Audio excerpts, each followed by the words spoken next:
this is a really pivotal moment in the history of this country, and it's a pivotal moment for reconciliation. It's the next steps. What happens in terms of the direction of this country and where do we go?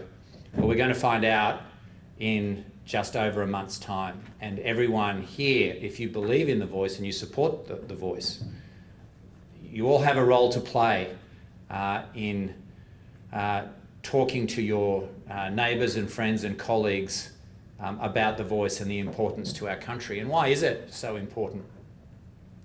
I recently heard Noel Pearson speak, and he was talking about these two stories of Australia, the story of Indigenous Australia, which goes back 65,000 years plus, and the story of Australia since European settlement, which dates back to 1788.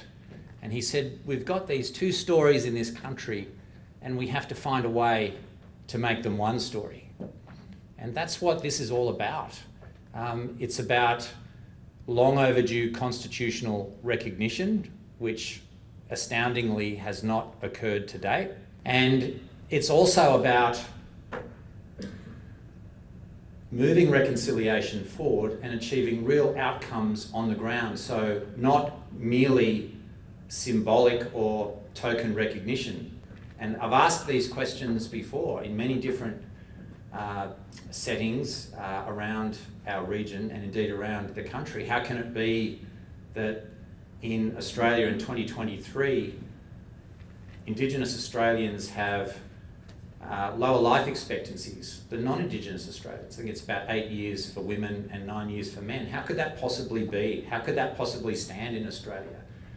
That Indigenous Australians could have higher suicide rates, which are actually getting worse. How can it be that readiness for school is much lower for Indigenous children, is actually getting worse? How can we possibly be satisfied with the status quo?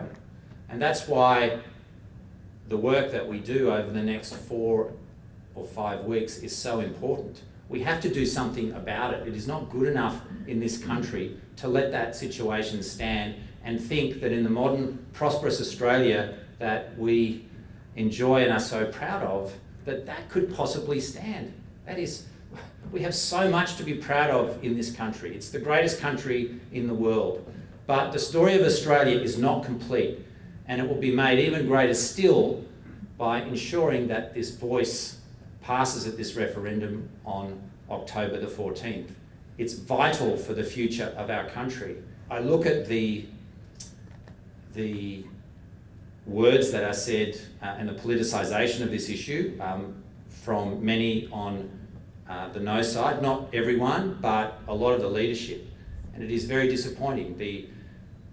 The misinformation and disinformation, the scaremongering, I think is quite appalling, and there has been so much politicisation and politics washing through this debate. I think the whole campaign to muddy the waters has been very, very disappointing.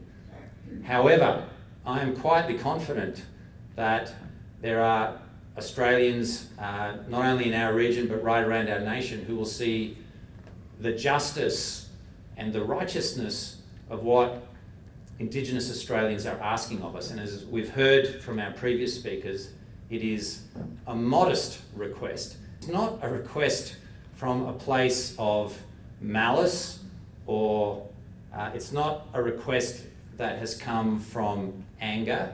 It comes from a place of kindness and generosity of spirit. That's the spirit of the voice. It's the hand of friendship which is being extended. I accept that not everyone at this forum today may be in favour of it, but if you are in favour of it, then we all have a responsibility to do whatever we can to ensure that the voice succeeds, to combat the misinformation and disinformation, because the responsibility of this falls to everyone voting at this referendum. This moment in history falls to us, and we've now got about 4.5 weeks to work hard and do everything that we can to ensure that it succeeds, not only for the Australia of today, but for the Australia of tomorrow. And it's vitally important work, and I would urge you to get behind the voice and do whatever you can in your own social circles, your workplaces, sporting groups, church groups. It doesn't matter. If you believe in the voice, then I would urge you to get out and fight for the voice and do whatever you can, whatever is in your power, to help make this succeed.